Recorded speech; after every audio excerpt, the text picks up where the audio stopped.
Oh goodness, okay, I have to reload the presentation. Let's do that quickly. Okay, so the session is being recorded. Please, if you are not speaking, we ask that you mute your microphones, but we welcome interaction. In fact, we really want it. So there's a couple of opportunities where we'll be asking you to join in and do activities, in which case, please either raise your hand or type in the chat. Either way is fine. We're also going to have a few Blackboard activities. If you want to know how those work, there's the controls on the left-hand side of your screen. Marissa, I'm not sure where we're going to post them. I think Elizabeth is here. She'll be able to type in the chat where we'll be able to find them, if we'll be able to find them. But yeah, so your controls are in the left-hand side of the screen if you want to type directly onto the whiteboards when we do those activities.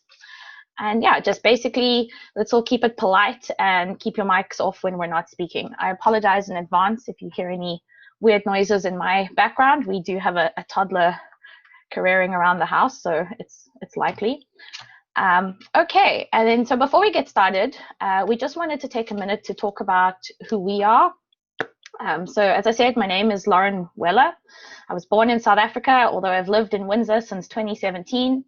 I have a BSc Honours in Ecology, Environmental Management from the University of Witwatersrand in South Africa. I'm also currently enrolled in an MSc Environmental Science program through the Great Lakes Institute here at UWindsor, and I hold postgraduate certificates in environmental law. And I'm currently completing my university teaching certificate here through the Center for Teaching and Learning at the university. I also have 10 years of experience in mining and environmental management, and I'm passionate about teaching, learning, and creating equitable, sustainable food systems. So without further ado, I'm going to pass you over to Rashveen, who will be taking you through the first part of this session. Hello everyone, I'm Rashveen. I hope you're having a good morning. I'm Rashveen Chawla. I'm born in New Delhi, India, where I am currently right now. And I'm a current LLM student at U Windsor. I've completed my bachelor's in business administration and my bachelor's in law in India as well, after which I enrolled in the Delhi bar, where I practice as an insolvency and bankruptcy lawyer. Now I'm focusing on research and protection of traditional knowledge in India and Canada through use of indigenous intellectual property and geographical indications. Today I'll be dealing with a section on grading, and Lauren will be talking about food. I want to start us off with a question. How many of you have graded an exam or an assignment before? Please use the poll option below, and that is right next to the speaker and video button down. This is just for us to see how many are first-time graduate assistants are using the system. Hold on, Rashveen. Your audio is cutting out a little bit. I'm not sure if there's anything we can do. Or maybe just try and sit a bit closer to the microphone. Yeah, 1 second.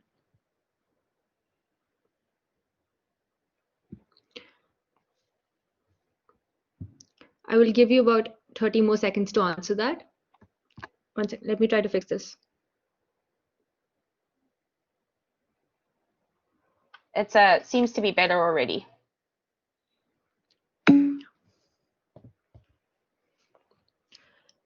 Turning off camera does help, but I would like the session for you to see my face. It just creates a more personal interaction, I feel. Yeah, let's see how we go. So we have about 28 people right now who have graded exams before, and 21 who haven't. So we have about an equal audience. So I think this should be interesting for all of us. Moving on. Yeah. So look at this comic. I think we all experienced this before, where we don't know what to grade. And grading, which causes a major source of stress for instructors everywhere, and even experienced ones. So it is inevitable that even more confusing for new graduate assistants or teaching assistants.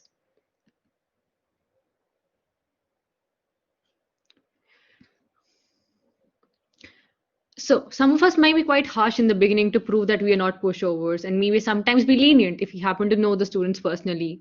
Grading is us attempting to standardize and objectively see intellectual progress. So we must make an effort to be fair and reasonable in our grading so we can defend them in case we are challenged. So one way to reduce stress for yourself and for your students is to be consistent in your grading and set expectations. If students know what to expect, they can help maintain fairness and consistency in your grading. We achieve this using the rubrics. Here I have provided a standard rubrics that all of you might have seen before. Either use them as instructors or as students. It is important to remember that students consider what is important as what is being assessed. The rubrics, which is ideally provided to students ahead of time, also dictates how students complete the assignment.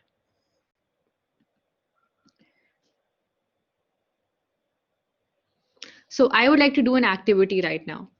I have provided a small paper that I would like for you to grade. Right now, I will post a link in the chat for anyone who cannot see the text. But this is a paper, and I just want you to see how you grade it. Nothing, just what you feel about it in a gut feeling. I will provide 5 minutes for you to grade this. Uh, if you see a poll right now, you can minimize it if it obstructs the screen, and this you can open it anytime you want. I will give a warning when 1 minute left, but please read the paper and grade it.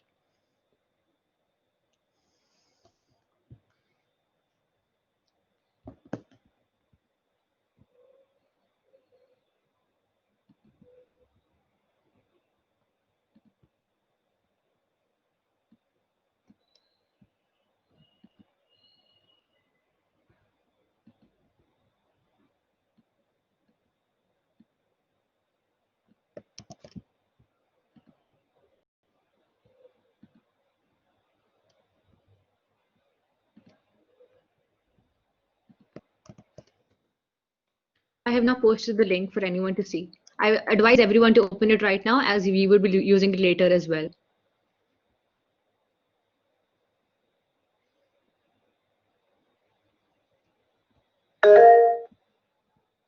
Yes.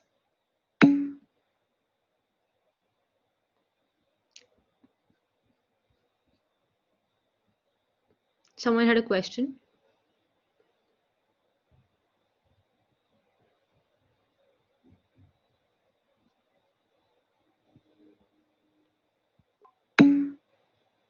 No worries. That's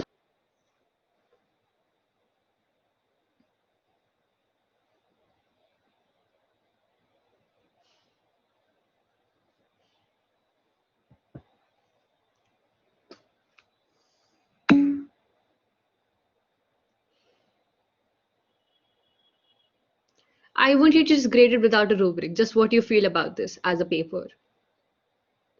I don't think there's no need for a rubric right now. Just looking at this paper, how you feel about it.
You have about a minute more.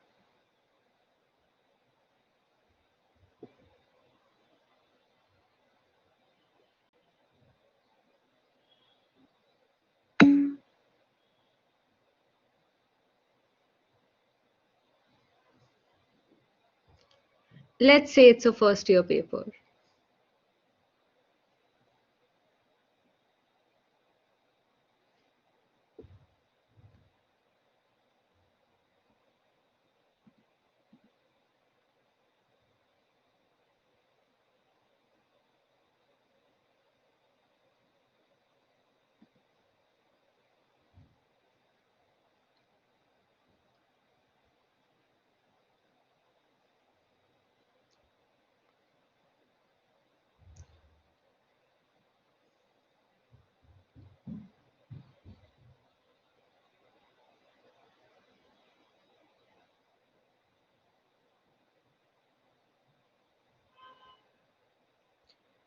So your time is almost up. I'm just waiting for if a few more people would like to grade.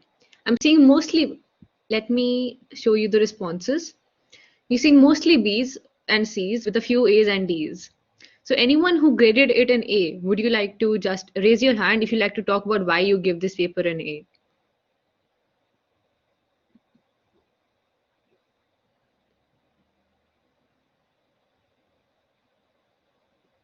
Anyone?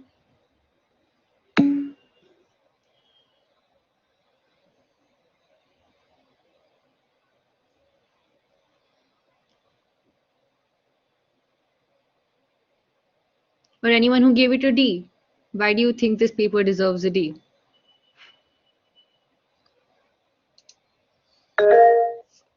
Yes, Sean. Well, I noticed that the fourth paragraph there, there's a lot of citations, or there's a lot of resources that are cited, and I think they might be guilty of like accidental plagiarism here, because they cite a bunch of stuff, but they don't have any brackets here saying where they got the information from or anything like that. So that's why I decided to do that. Okay, thank you so much. Anyone else? What grade did you give it and why did you think that grade was appropriate?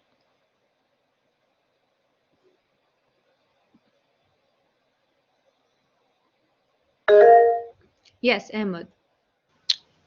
Hello.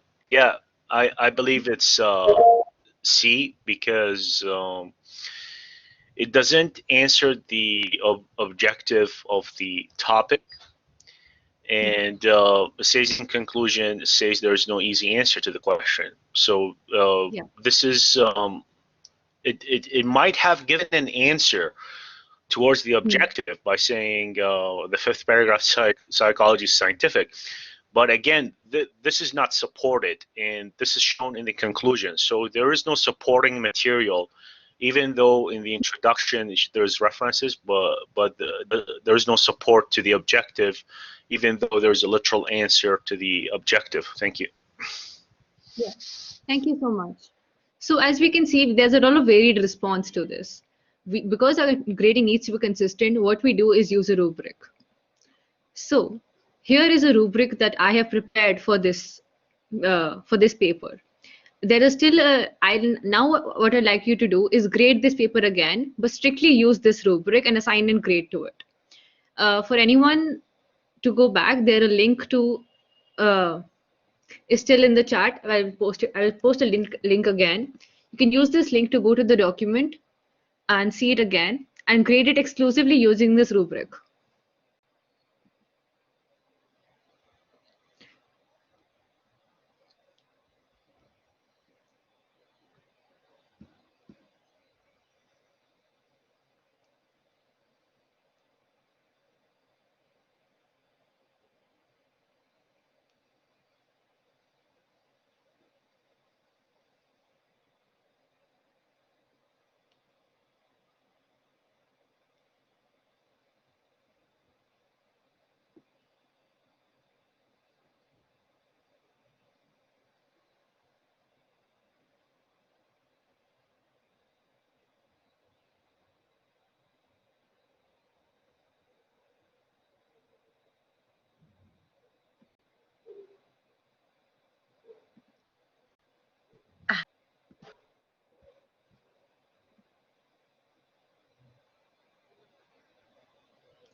For anyone joining right now, I would like you to grade a paper that is posted in the chat and use the rubric present on the screen right now.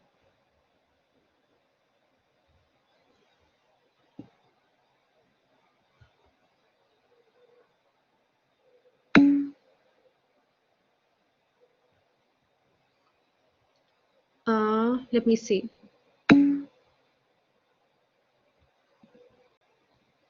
Sorry, I'll see if I can fix that. I'm not sure why it did that. We will try one more time. Go back. Yes. Apologies for any inconvenience. We'll just put it back up in a second. I Let's see. Let me know if this new one works. Ah, there we go. Good job.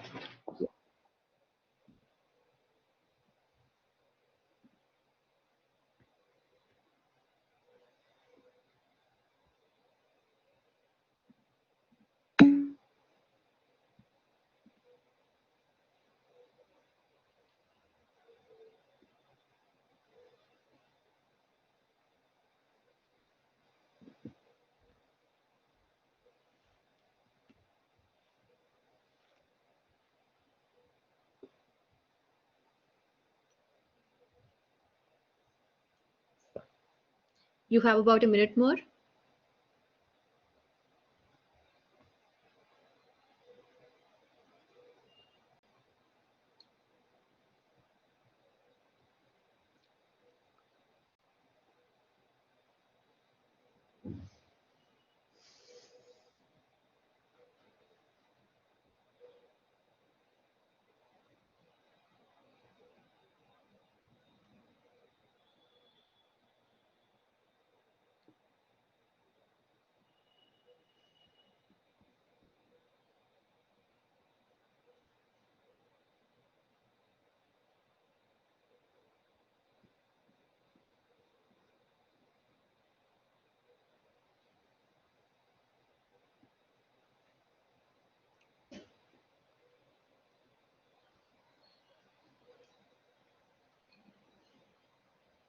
If you're done reading the paper, I would like you all to assign a grade, and I will just put up the responses for you to see.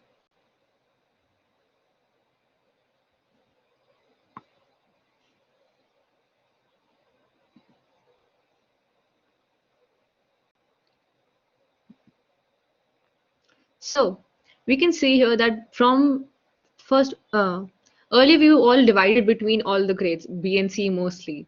And now we see a lot more consistency, like without most people giving it a C. So I will close the poll right now.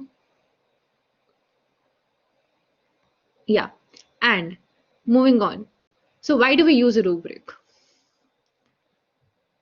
So we use the rubric as number one way to promote consistency in grading among ourselves and between different people. Because for an undergraduate course, there might be more than one TA or GA grading these papers. So it can save time and hence allow you to use that time to provide feedback and substantive comments, which we'll be discussing later on. And eventually, consistency will lead to fewer disgruntled students. So, what do you think for you?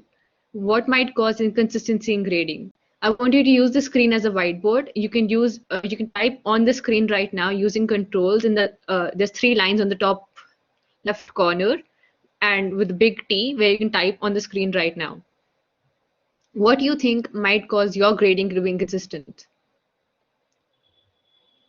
among different students? Yes, you're right, knowing the person really well. Bias, that's really good. Grading fatigue, yeah, you have to grade 100 paper in one day. That might cause your grade to change over time. Having a weak rubric, tiredness, stress, experience, unequal weightage, they're all really good answers. Your mood when you've seen comparing it to previous papers. If the previous paper you graded was really good, the next one you might be judging the next one a little bit more harshly. Unclear questions, sometimes you can't really do anything about that.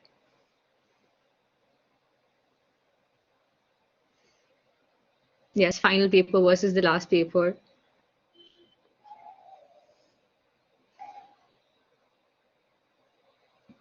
They're all really good answers, guys.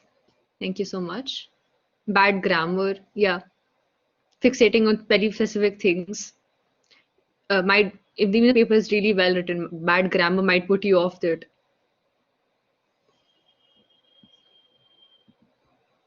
Procrastination, yeah. I think all of us deal with just leaving things to the last minute then. Attitude towards person. You might really like the person who you're grading. That might affect your grading right now.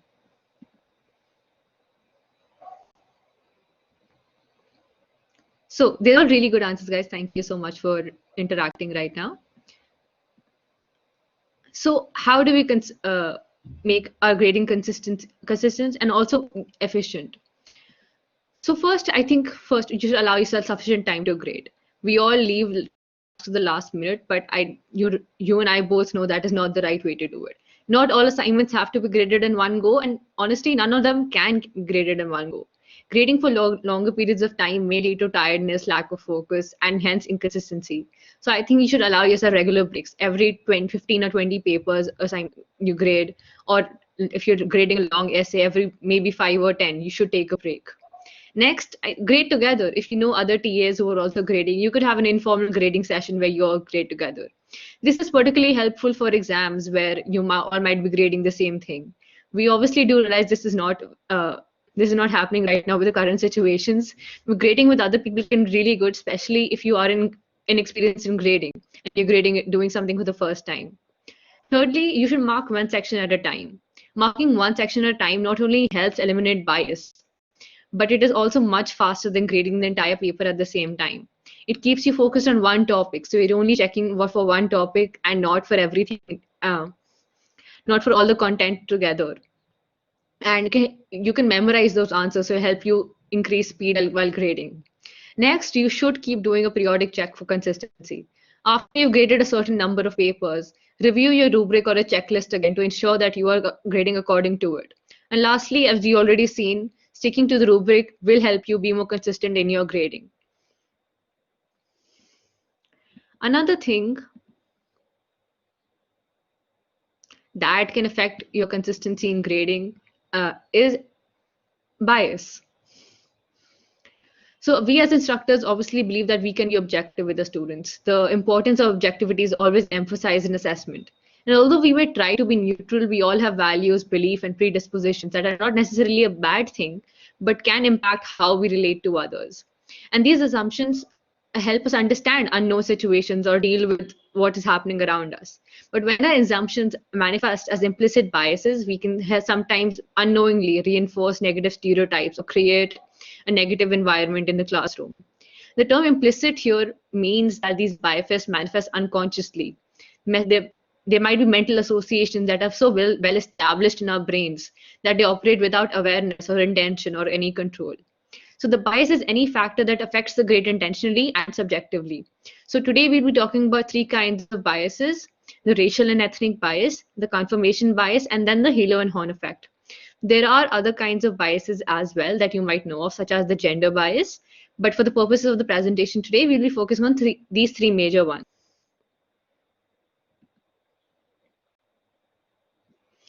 So the racial bias. So what you see on the screen right now is the result of an experiment. Two of the same writing tasks were presented to a sample of 1,800 US teachers in multiple states, and they were asked to assess one of these two writing samples. One of the samples had names like Connor and Scott, implying that they were written by a white student, and the other one had the name Deshaun, implying that it was written by a black student. So first, the teachers were asked to grade this on a grade level scale with 7 options, where performance criteria was not really specified. So what were seen that teachers shown the Deshaun version, that is the black writing sample, were 5% less likely to rate it as being on grade level as compared to the teachers shown the white version of that. However, when the teachers were asked to grade the same writing sample using the rubric provided, the difference in grades were almost negligible. Here we see that the implicit bias against black students in the classroom. And it's not just that, racial or ethnic bias in the classroom can also take place because of a student's mannerisms, behaviors, or an accent while in a presentation. Another such common type of bias that may affect our assessment is the confirmation bias. The confirmation bias occurs because people tend to focus on evidence that confirms their existing beliefs or theories and dismiss evidence that does not support it. This type of bias often occurs outside our conscious grading process. For example, you have two students, A and B. Student A works very hard, participates in the class, and turns in all their assignments at time. And student B, on the other hand, does not pay attention in class, is always on their phone, does not turn their work in on time. So if these two students submitted their grade, the same kind of work, you are more likely to grade student A's work in a higher grade because you believe that supports your bias, supports your belief that student A is a more hard worker than student B. And this type of common bias is something we try to guard ourselves against, but they can also creep up in a more sinister way, where we believe that one kind of group is more harder working or smarter than another kind of group based on their membership alone. So the halo and the horn effect. The positive halo effect is how an initial favorable impression about an individual can lead to higher later evaluations. For example, you have a student you were good friends with, and you think of them as smart or funny.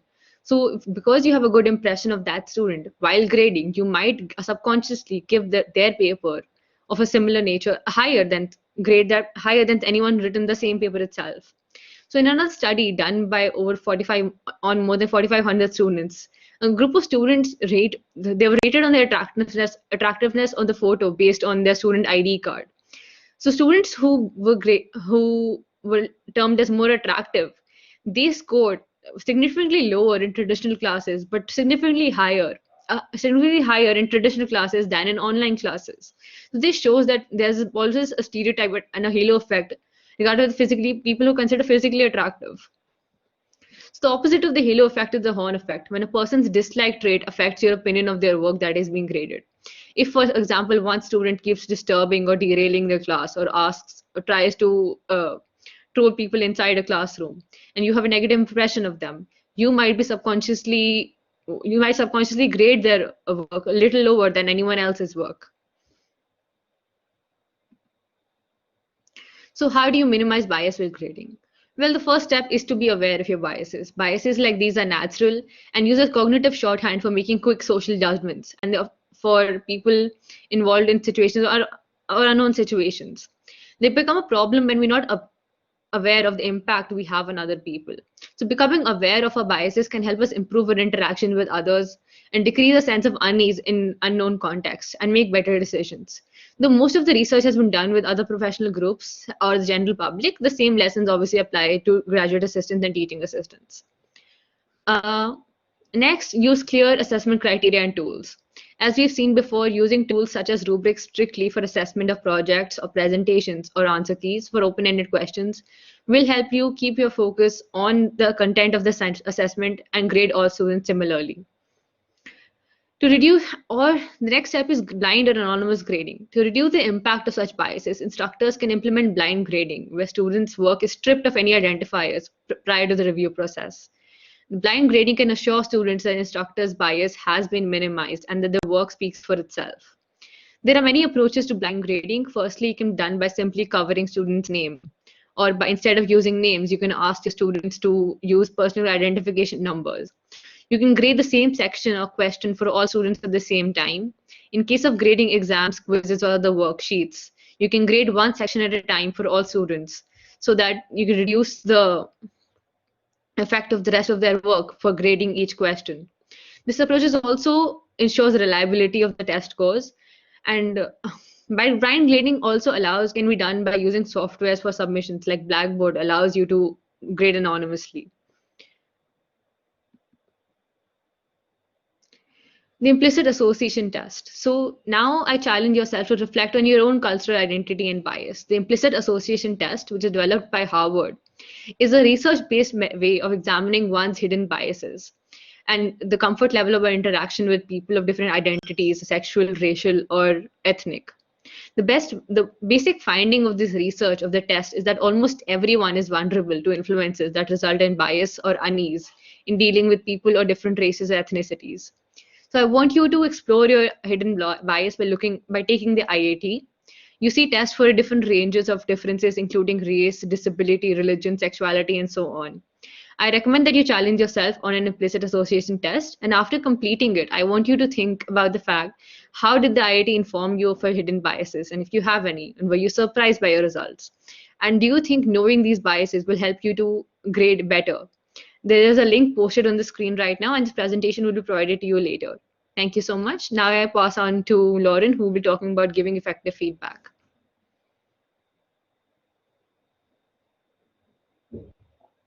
Everyone, I just noticed that there's something a bit strange with our presentation, so I'm just going to try and unload it and reload it quickly. If you guys will just bear with me for a second while I get that done.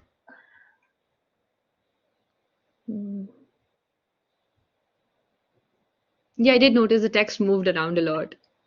Yeah, I checked it now. The actual PDF is perfect. So we're just going to try and reload it. Seems to be a glitch. Sorry about that. Let's see if we can get this problem fixed.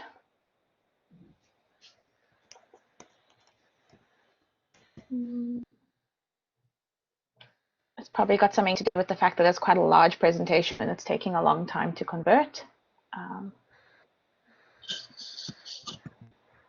But in the meantime, if you guys wanted to try and, so I'm going to be talking to you guys about feedback, and we're going to start with a Menti poll. So those of you who are familiar with Menti, you can navigate to www.menti.com. Rashveen will pop a link in the chat right now. I don't know which one is the new one now. Oh dear. I'm going to try this again. So yeah, you can just navigate to menti.com, and we're going to pop the link in the chat, and I'll give you the code in just 1 second. I will be sharing the link to the test as well right now. Okay. So I think I'm uploading the correct version of this. Let's hope for the best. The link for the Menti is in the chat as well.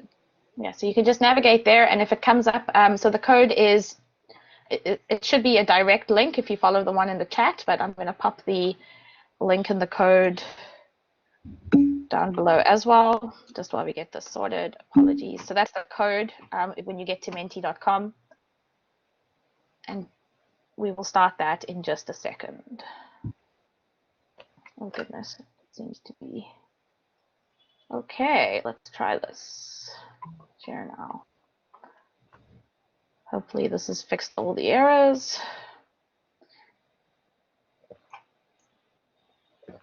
Okay, and we're back. So yes, as you can see, we're going to be talking about feedback and how we can make sure our feedback is effective, starting with the Menti poll.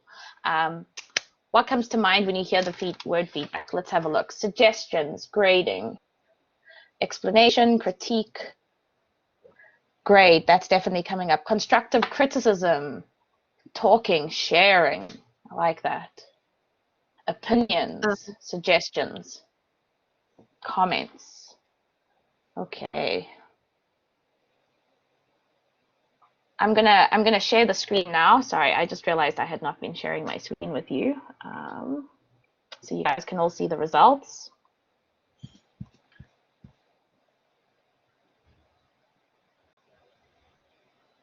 There we go. You should be able to see the Menti feedback there.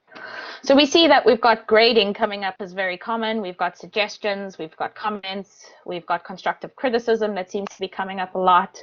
I'm also seeing advice, lots of opinions. There's some numbers. Not sure what that's about. There's some, oh, it's a number of people who've written it. Okay, critique. We've got areas of improvement. I'm liking this. These are all good things. Honest, information, marking, challenging. So I'm just giving another minute if anybody else wants to do the Menti, but it seems to be stabilizing. So we're going to just navigate back to our presentation.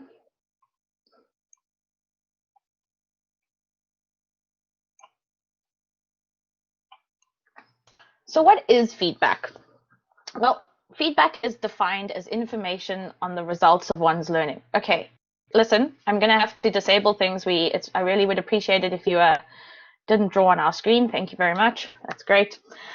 So feedback is defined as information on the results of one's efforts. It's also integral to learning, and it's central to our role as GAs.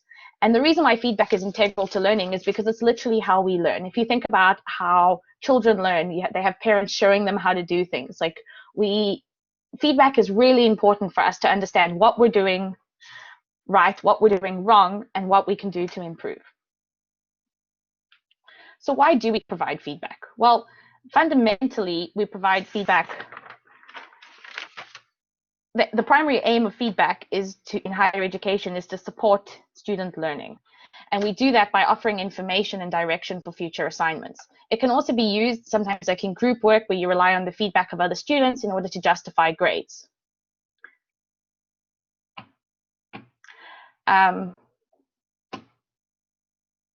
So I'd like you guys to write back on the screen right now, what do you think makes feedback effective? We're going to treat this like a whiteboard exercise. So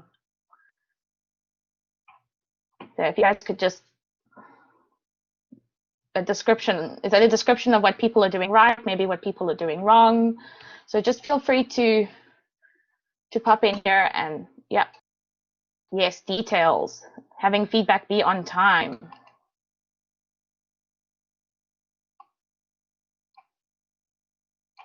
Building what's on there and asking questions, being honest but not too harsh.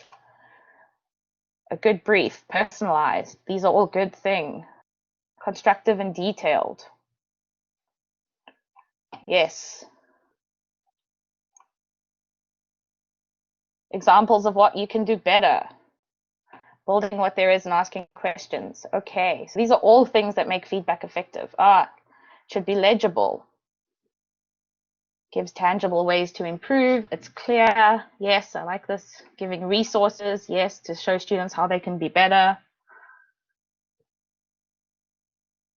Anything else that you think might make feedback effective?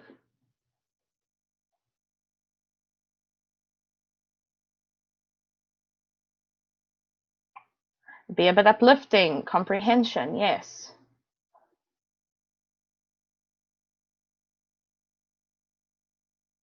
Details. That's also good. Personalized. Yes. On time. That's an important one.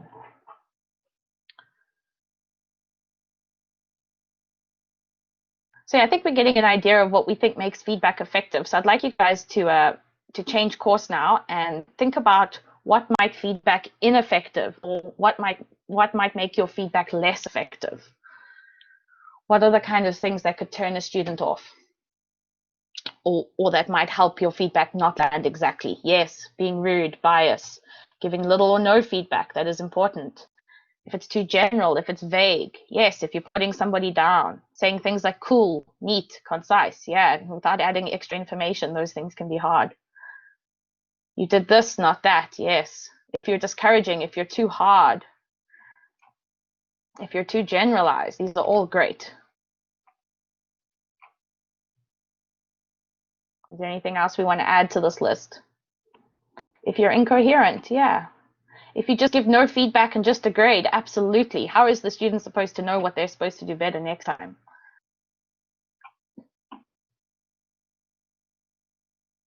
Okay. Yeah, so I think we're getting an idea there. Is there anything else that anybody wants to add before we move on? You're harsh. Yes, if it's not related to the activity or previous information.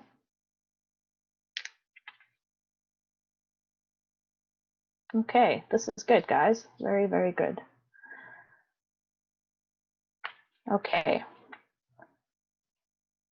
Oh, something has gone a bit strange here.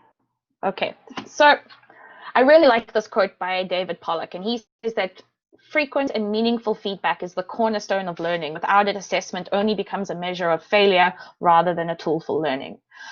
And if we think about what he's saying there, what he's saying is that we need feedback to be timely and frequent. Like if we have a series of labs through the term and we're only marking the students at the end of the term for all the labs, then they don't have an opportunity to improve in time for the next lab or the lab after that, or to see what they're doing wrong before the assignment. You also want to give students feedback as soon after the activity or the assignment as you can, so that they remember what the assignment was about and they're able to incorporate it in future assignments. You want to be specific. You want to tell them exactly what it is that they've done well and what it is that they've done wrong. If you give a generalized assessment like saying good or great, then they don't know what it is about their assignment that was good or what it is about their assignment that was great.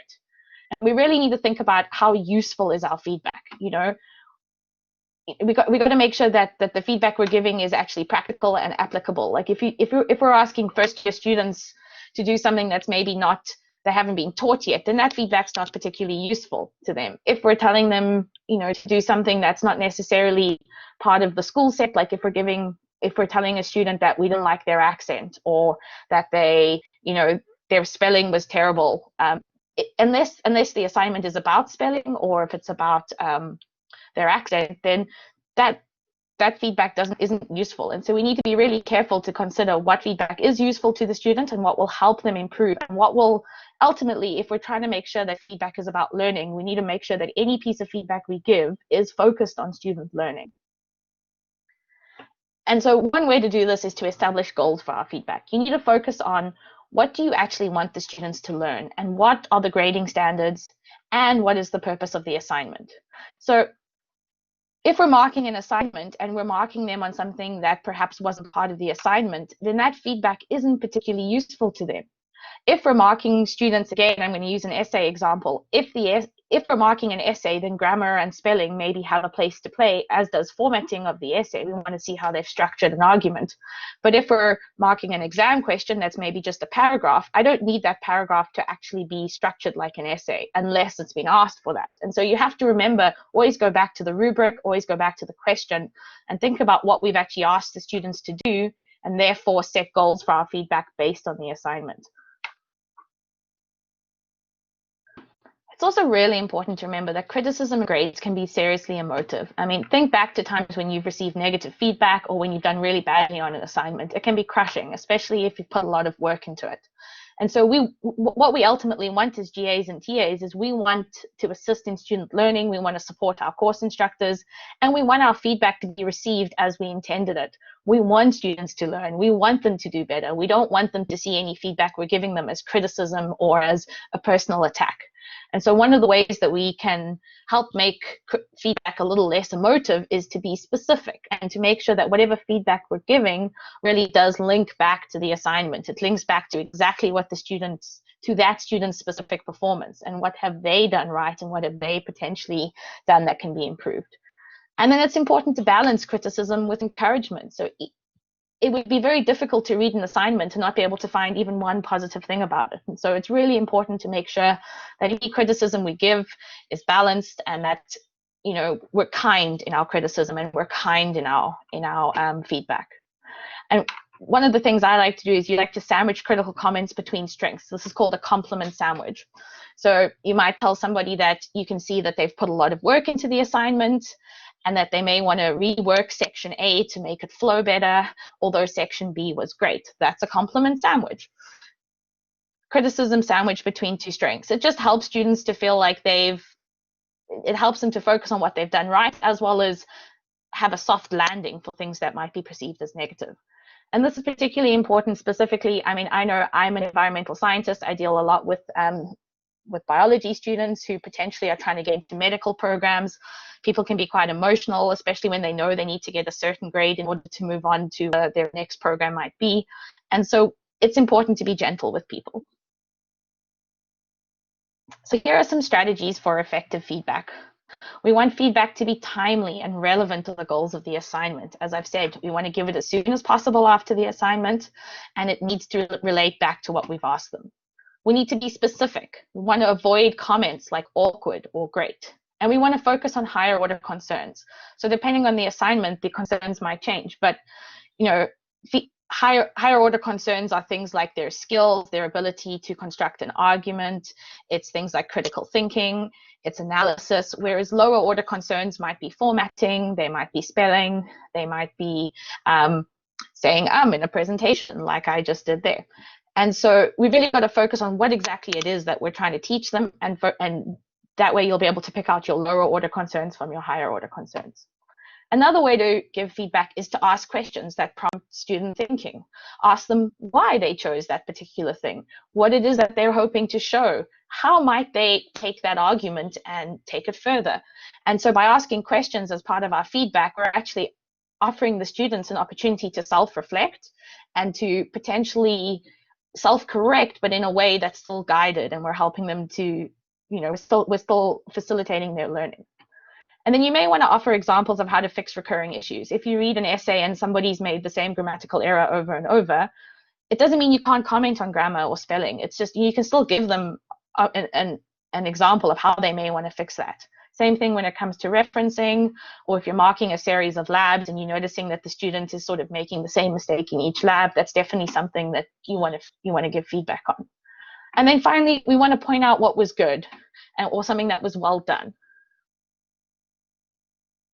So we're going to do a little exercise now where we're going to look at some feedback. And what I would like you to do is I would like you to look at the feedback and then either by typing in the chat or by putting up your hand, tell me whether you think the feedback is effective or ineffective. And if it's effective, what it is that makes it effective. And if it is ineffective, what it is that makes it ineffective. So here's our first example. So without knowing what kind of assignment it is, what do you think this is? Okay, Bismarck, let's hear. Okay, so I would say this is an ineffective feedback because it says brilliant job, well done. It doesn't go further to tell where the student did a brilliant job and where they did well and what are they keeping up to for their next assignment. Absolutely, it's not specific enough. So that is your first thing. So while it's positive and it might sound like, you know, you're giving great encouraging feedback, you're not telling them specifically what it was about that feedback, what it was that they did that was good, what part of their job was well done. And if they don't know what was well done, how can they replicate it in the next assignment? How can they keep it up if they don't know what it was that was good about it? So thank you for that, Bismarck. Looking at the next one. Okay. Yes, it does not specify what was brilliant. That was ineffective, but nice to hear. Okay, so looking at this next one, what do we think about this one? Effective or ineffective? Ahmed says ineffective. Corinne says ineffective. Savannah also agrees ineffective. Do we have any reasons why we think it might be ineffective? What is it about this feedback that's making it? Oh, too much criticism. Too many critiques, not enough positivity. It's discouraging. There's no sandwich. Yes, yes. There's no compliment sandwich. Judging the effort, not being uplifting. Okay, so all of these are absolutely correct. One of the things that I notice here, oh, comes up harsh. First and last lines are necessary. So that's true. The first and last lines definitely, they seem to be more like a personal attack. And for instance, with the first line, you could definitely reframe it. And you could say something like, I've marked this essay in the poor category, and then maybe give them reasons why you've done so. But when you start a criticism by saying you have made a poor effort, that feels very personal and it can come off attacking to the student. And the same thing with the I expect better next time. Like, what exactly is it that you expect to be better next time? And it sounds a bit like a personal attack. And so we really want to steer away from things that sound personal.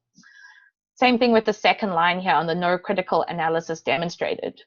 Okay, so was there nowhere that had good analysis? And there's no example. Could you maybe you might want to highlight a piece of the text and show them where the critical analysis was lacking. And then the final thing with the incorrect use of referencing, it's very similar. What was incorrect about it? Did they use the wrong referencing style? Did they not reference at all? Was it how they've was it how they phrased it? So you want to be specific what it was about their referencing that was wrong. Savannah's asking, do you leave out personal for encouragement too? It's difficult. You can definitely say this is a great essay, but I wouldn't necessarily say like you are great. You know, it's important to focus on the work and not the student. I'm not here to pass judgment on people personally, and I'm sure you are not either. I know nothing about people, but all I can do, excuse me, is look at their work and comment on their work. And that's what the student really wants feedback on. They want feedback on their efforts. They don't want feedback on their personality. And so even when we're doing personal encouragement, it's a good idea to focus on what was good about what they've done, because that's what's going to help them learn, knowing what it was about their work that actually was positive or negative. So moving on to the next one. This one's a bit longer. Take some time to read through it and tell me whether you think this is effective or ineffective. And it can be both. And you can tell me maybe what part of it you thought was effective and what about it makes it effective or ineffective.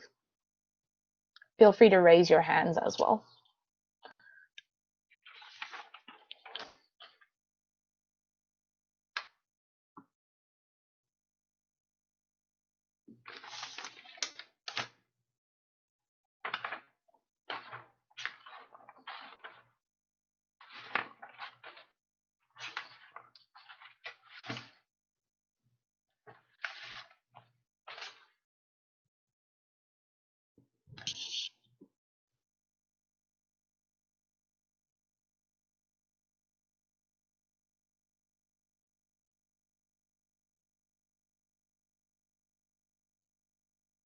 Ahmed saying it's ineffective. Why do you say that? I say that because this is great. However, this can be found by the GA when it is applied per student. If there is a class of 190 students, it becomes ineffective to proceed for every student to provide them with such a feedback. So what you're saying is it's ineffective for the GA in that sense, in the sense that it would take too long to give this kind of feedback? Yes. Okay, so I hear you, and you may well be correct, and hopefully the GAs would be given enough hours that if they were to be asked to assign a grade to or to give feedback on an essay, that they would have enough time to give detailed feedback. Obviously something you can instruct with your course instructor, but I'm talking about the feedback itself. Is the feedback effective? And I see a lot of people are saying it gives specific effectables. Joel's saying it gives specific examples in text and highlighting. Mary says it's effective. It mixes positive with constructive. We've also got effective, specific, concrete, good suggestions. What have we got here? It gives an example of what to do GATA. Yes, in that respect, it's effective. Okay, thanks, Armin. Okay, Bismarck, what is it? What would you like to say here? Okay, I hope so I'm pronouncing your name right, by the way. Sorry. That's correct. Yeah, so this is an effective feedback, because in all instances the GA or whoever is marking it gave a justification for why they made those comments. So let's see, for instance, where he was talking about referencing. He points out to them and even made reference in the text as to how the references should be done and how they could improve on it in their next assignment. And also Yes, in the last exactly. question, he pointing out to the justification of their argument. He also points out where they fell short and what can be done. So they are even helping them in making very critical analysis. Okay, pointing out some of the questions that could lead them in making that very important critique to whatever they are doing. So I would say there's an effective feedback. Yes, thank you so much, Bismarck. Very good points. I see Savannah's also saying it's very good, but we need more sandwich. Asking questions is good. And Daryl's saying it's effective. If we're talking history, these points are important to getting to the historical truth and thus beneficial to how we approach the next assignment. So yes, this is an example of effective feedback. The only thing that I would change here, and that is maybe a negative point, is that I would put my higher order concerns first. So when we talk about properly formatting, referencing, and guides, I would move this to the bottom of the feedback, and I would talk about their critical analysis and how they structure their argument up front. Because you don't want to give students the idea that the most important thing that was wrong with their essay was a formatting or a referencing error, unless the assignment was specifically only about referencing. So you want to really think about what are your higher order concerns and what are your lower order concerns. But this is a great example of effective feedback. They've asked questions. They've given they've kept it down to 3 specific things that they think the student can improve of, so it's not overwhelming. That's another important thing. You don't, when you're giving feedback, even if there's a lot of things you can correct, you want to focus on the most important, most critical things, and then hopefully with the next assignment you'll be able to build on that and build on that and build on that. So and that's also a way of making feedback useful to the student, focusing on the 3 most important things as opposed to everything that maybe they could have corrected. But yes, overall, a great example of effective feedback.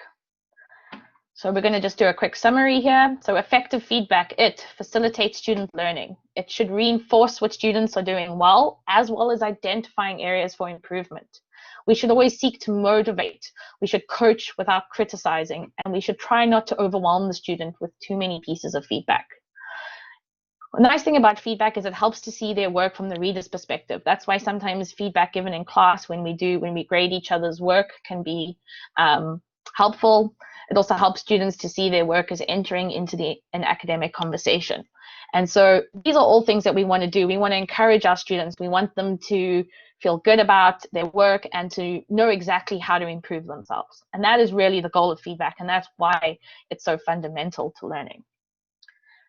So if you'd like to know anything more about doing effective feedback, the U Windsor Center for Teaching and Learning website I've posted a link here to their teaching and learning resources. You can find out about giving effective feedback, and there's also a whole series of other topics that may help you as a GA. Specifically, what I used for this portion of the lecture, here are the resources I used if you wanted to read a little bit more on some of the points I've made. And that little example where I had the examples of ineffective and effective feedback, there's a couple more there if you wanted to look at it. That's this last slide here. So we're going to move on to a new section now, which is it's conflict and communication. And as we discussed, grades can be really emotive and students can get emotional about it.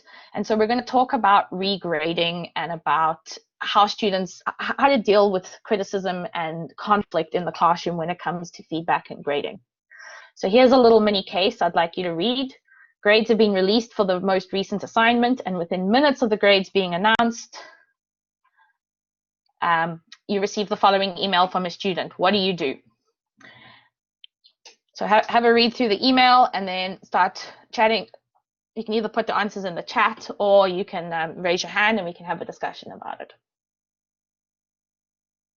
And FYI, I have actually received a very, very, very similar email to this in my first role as a GA at the university.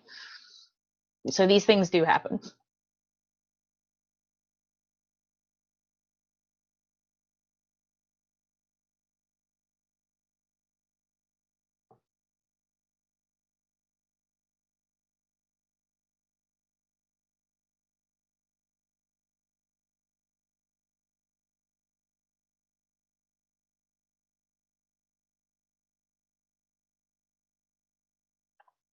Yes, we have a lot of people saying that they would forward it to the professor or communicate this to the professor.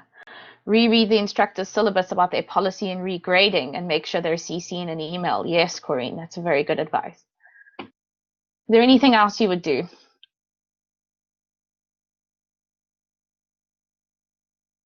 Yes, Diane, that's a good idea. Ask the student to put in writing all the points on the marking rubric which they don't agree with. And this is, again, another reason why it's so good to have a rubric or to have very clear marking criteria so that it can help people, it can help you deal with student responses like this. Definitely forward it to the prof and the dean. Maybe not the dean, I'd start with the prof, but definitely, yes, definitely forward it on. Review the assignment again. If I was correct, discuss with the professor. Set a meeting with the students and the professor. That's another great idea, Nancy. Additionally, offer to meet with the student to go over the assignment. Send specific feedback. So yeah, I think you'll kind of get the assignment that I think in this case, what I would do is I would absolutely send it to the professor and I would wait a couple of hours before I even sent it to the professor or I responded myself. It's always a good idea when you get an email like this because it can feel like an attack on yourself and on your own abilities to take a little bit of time, go get a cup of tea, go get a cup of coffee, clear your head, and then come back and forward it on to the professor. If you got an email like this, I definitely wouldn't deal with it. I wouldn't respond to the student yourself. I would discuss it with the professor, and then you and the professor can respond yourself. If it's a normal grading, a regrade request, then obviously it's something you might be able to deal with yourself and to pay more attention, remark if I made a mistake. Yes, that's a great idea. So how do we deal with regrade requests and grade complaints? Well, at the first thing you want to do is at the start of the term, as I think Karina mentioned it, you want to discuss a regrading policy with your course instructor. If you're being asked to grade at all, it's good to know what the regrading policy is. And if there is no policy, it might be worth chatting to the professor about just making sure you guys have a couple of clear ground rules yourselves. So you may want to consider implementing a policy that requires students to wait 24 to 48 hours before submitting a regrading request.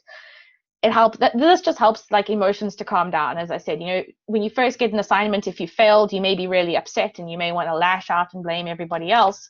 But maybe when you've gone home and slept on it, you'll realize that maybe you left it a bit late and perhaps you didn't actually put in the effort that was required of it, or it just helps you to self-reflect as well. And so asking students to wait sometimes just allows for calmer heads to prevail when it comes to regrading. We can also consider having students be required to fill out a regrading request. This is similar to what somebody was saying where they wanted to go through the rubric and talk about why they didn't feel like their assignment fitted the rubric or why the mark wasn't fair. And this will require students to articulate reasons why they believe they should have a higher grade and how their assignment will meet that feedback and the expectations of the assignment. So this is another exercise in self-reflection. We're asking students to look at the assignment, look at what was asked of them, and then look at their grade and see if they would have marked themselves any differently. And even that process of self-reflection, that is feedback, and that's a learning exercise in and of itself. And so we can often look at regrade requests as an opportunity for further learning rather than as a personal attack. And then finally, it's always important to discuss regrading requests or any confrontational interaction, and I mean any confrontational interactions with the course instructor. And then finally, we should always remember that regrading requests do happen. They're not an indication of the time and effort that you've put into grading an assignment, and they do not reflect your ability as a TA. I've had regrade requests come through and the professor has marked them higher or lower than I've marked them. And that's the other thing with a regrading request, it's possible that the professor might be more strict than you would be as a GA. And so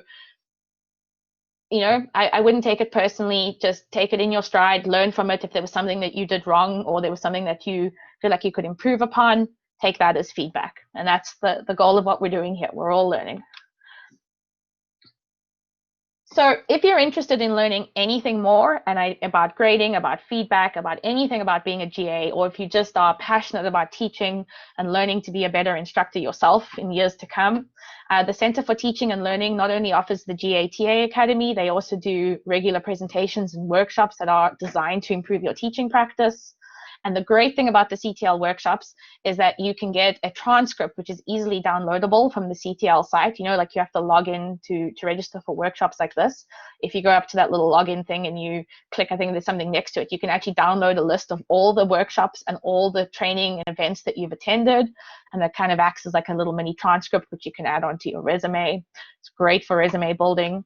And so I've just included the link to the CTL website. We will be making this presentation available to people afterwards, so you'll get all these links.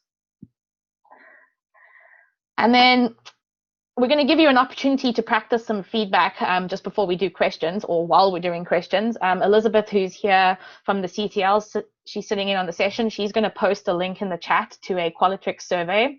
So you can give feedback to both Rashveen and I on how we did in the session, since we're both doing our university teaching certificates and we really want to learn how to be better instructors. So you can give us some feedback, practice everything we've learned, throw in some compliment sandwiches. I'd appreciate it. I can get sensitive too. And then, if anybody has any questions, now's the time to ask. So feel free to either pop them in the chat or to put up your hand. I think I saw Bismarck's hand was up earlier, and I think I'm not sure if I answered it. I think I forgot. But if you still have that question, feel free to ask it, or any other questions. Otherwise, we thank you for attending, and we thank you for your participation. And we'll just hang around here until the end of the session in case anybody's got anything that they'd like to ask or chat about. Someone had asked a survey of the Harvard implicit association test. The link for it I'm posting in the chat right now, if anyone wants to use it. Perfect. Yeah, and please, I'd really appreciate if you could go and fill out that feedback form. We would be most grateful. Help us a lot. Thank you, Elizabeth. Thank you so much.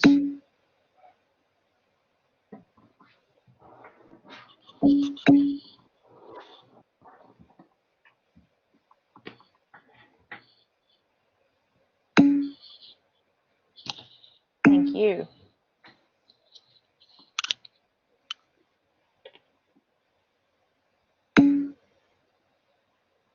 Thanks, everyone. Thank you for interacting and participating. Yeah, we really enjoyed the participation. You guys did great. Thank you.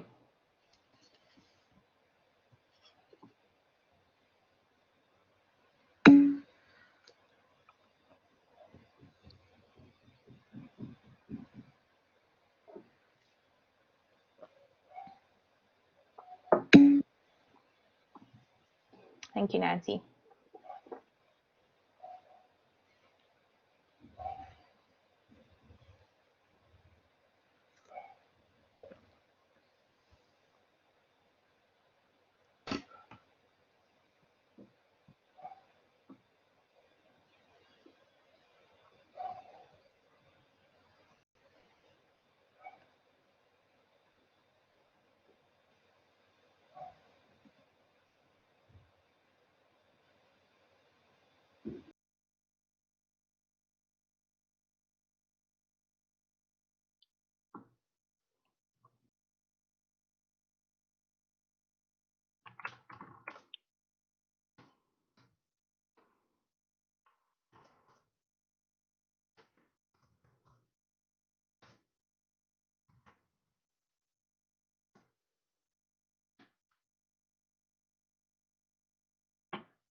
Thank you, Mohammed.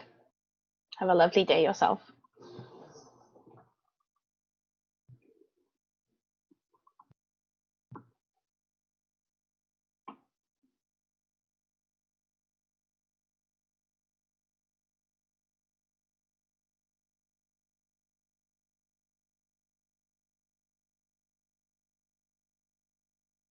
Thanks, everyone. Thanks, Joel. Thank you for coming. Thank you, Sai. Thank you, Mary.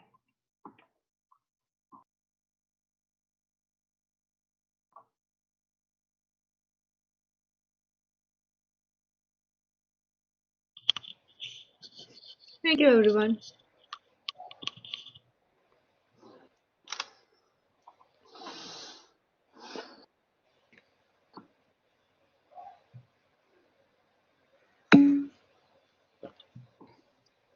Thank you, Savannah.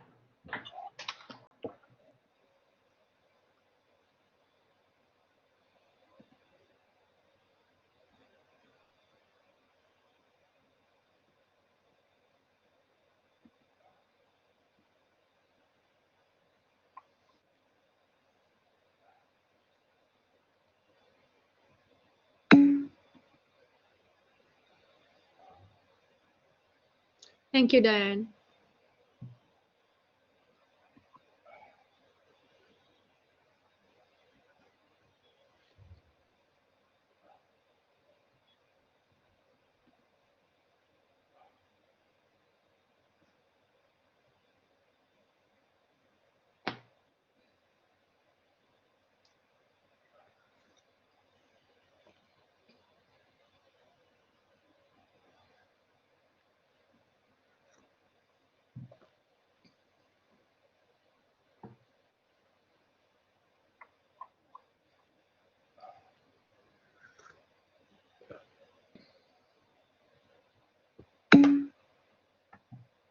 Thank you so much.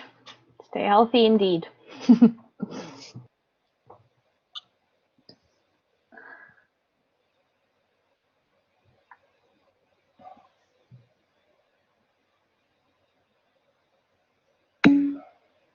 Thank you. Thank you.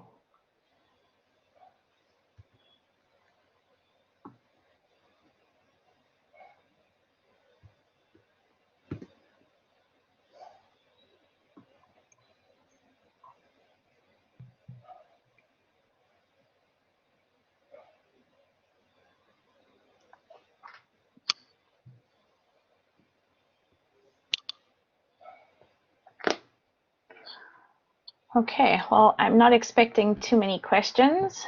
I think I'm just gonna close people out of the session, if you don't mind. Thank you very much. We're just gonna go through.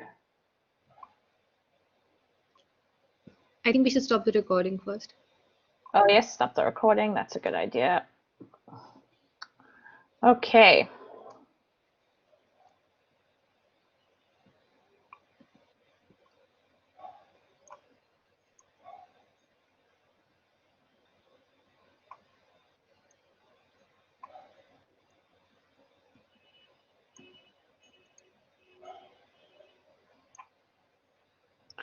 Okay, so it's just us moderators left here. Thank you guys very much. That was great. Oh my goodness, that troll was driving me crazy. They kept putting their like hover thing over my text, and they were putting it there on purpose. Then they kept like writing things, like, and I was just quickly moving it off screen as quickly as I could. But like, can you tell who's doing it? Like, is there a way to click somebody off, or is that just you just have to do? Unfortunately, somebody's back. Yeah, so unfortunately you can't tell exactly who it is, which is frustrating. Yeah. And you don't even know, when it's going to happen, if it's going to happen. Yeah. Or, obviously you can change the session settings to prevent people from But drawing. we needed the whiteboard. So We actually need that. The good thing is yeah. we can kind of toggle those on and off throughout the session. But Oh, okay. Good to know for next time. Yeah, it is. That's still frustrating too, because if you're Yeah. going back and forth with using the whiteboard, you may need it Mm. and have to go back and kind of change those things on the fly, which, like I said, can be frustrating. But I think Yeah. that's pretty much the only option we have in these Okay. instances. Yeah. Was it very obvious and disruptive, or was it okay? No, it was, I mean, I'm sure it was more so frustrating and disruptive for you guys, because you guys have things in mind that you're trying to convey and whatnot, and then that kind of just derails your Yeah. thought times, right? Yeah, You guys did a great definitely. job considering the circumstances. So thank you for that, and thank you for your patience with that. Okay, thank you Thank so much. And Yeah. yeah, and otherwise, was the session okay? Do you have any like specific feedback you'd like, or you could send it to us in written form? Yeah, well, so personally, I don't have any feedback to share with you right now. But what we're going to do is we're going to, as the feedback comes in, we're going to gather that feedback up. We'll put it into an Excel file and we'll send that to you guys so that you can get the feedback from the participants. Okay, great. Thank you so Yeah, much. for sure. Lauren, I also want to say I like the image behind you. Oh, thank you. This was my daughter's baby room, and it has become her playroom / study now, which my husband actually normally gets to sit in, and I sit in the pantry. But we decided for today it was better that I didn't sit in the pantry. That's awesome. No, I think that is a beautiful. Was it painted? Is it an image? It's actually wallpaper. You can buy it on Amazon. It was like $200 for a panel, I think, and then you can like cut it, stick it to the wall. Yeah, Yeah, it's beautiful. thank you. It was magical, and now yeah, so it makes the playroom Yeah. kind of fun. So Yeah, that's great. okay, Thank you guys again. I really appreciate it. If you guys have any questions in the meantime, feel free to reach out, but we will be in touch. I'm going to be sending out that follow-up email this evening, and I'll make sure to copy you guys on that as well. And then soon as the feedback's prepared, I'll drop you the final presentation, the PDF. I don't know what happened. I think something went weird when it loaded it, because when I looked and checked the PDF, it was perfect. Like none of the weird like text errors were there. And then when I reloaded it, it was perfect. So I don't know I think it just was a conversion error. Moved around a lot. Yeah, it was weird. When Rajveen was talking, all the text was not where it was supposed to be. Yeah, it was very strange. But anyway, it's all fixed. Because you did say it was a PDF, right? Because I know with Yeah, it was a PDF.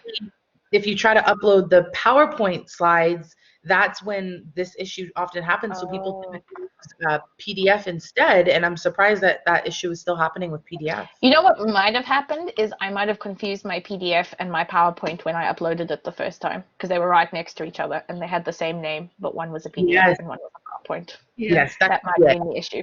Yeah. So sorry, Rajveen, that was my fault. And we couldn't check because somebody was already in the session when we came and started to like load our slides, so we didn't want to like fill up all of them. Fantastic. Right, exactly. No worries. Okay. Anyways. Yeah. Okay, so thank you so much. Take care. Have a good one. Cheers. Thank Bye-bye. you. Bye now. I'm gonna. Cheers, Rajveen. Thank you.